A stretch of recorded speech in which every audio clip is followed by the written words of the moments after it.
ดีปีใหม่ที่นี่ก็แม่นอยู่ในวัดลาวสนาม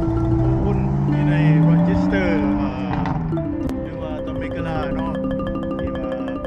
เป็นเหตุบุญปีใหม่เฉลิมฉลองบุญปีใหม่ในมื้อนี้มื้อเป็นวันเสาร์ที่26แล้วเพิ่นว่าฝนสิตกก็เตรียมมาเครื่องหนาวก็หนาวอยู่สมควรเติบอยู่ก็ขี่รถมากฝนตกแห้งหลายแล้ววันนี้เฮาสิเข้าไปทางในวัดนี่เป็นจังไดก็ตามกันไปเนาะว้าย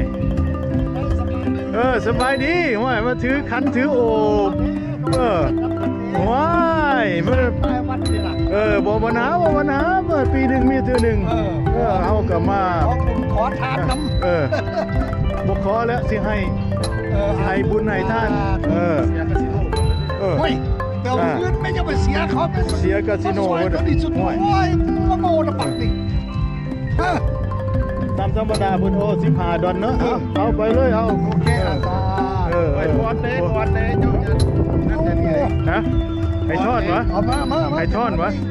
บ่ทอดมันแสดงบ่กะลำเด้กะลำบ่เอาเพิ่นว่าทอดก็ทอดแน่เนาะเอาว่าทอดก็ทอดโน่นสั่นมาติกะเป็นเฮ็ดใส่แบนเนาะโอ้ยก่อนว่าฝนสิตกก็เอาเกือบเอาผ้าห่มมานำนี่โอ้ยก็สิต้องอีหลีล่ะเพิ่นมีแบนให้เด้อเพิ่นมีแบนให้ออกเข้าได้แบนนี่จงไว้มือก็ได้บ่ได้มือบ่ได้ได้อยู่หักแต่ว่าเอาจ่ายใหม่เนาะสีใหม่โอเคนี่กองประทายเนาะกองประทายเพื่อบูชากองประทายก็สวยงามดีเป็นอย่างไรสบายดีปีใหม่เฮ้ยแนวใดมาคนเดียววะมามื้อนี้มาคนเดียวฝนตกแต่หมู่บ่มานำมื้อนี้เขาเจ้าแห่สงกรานต์อันนี้จะว่ามาแห่สงกรานต์นั่นแหละ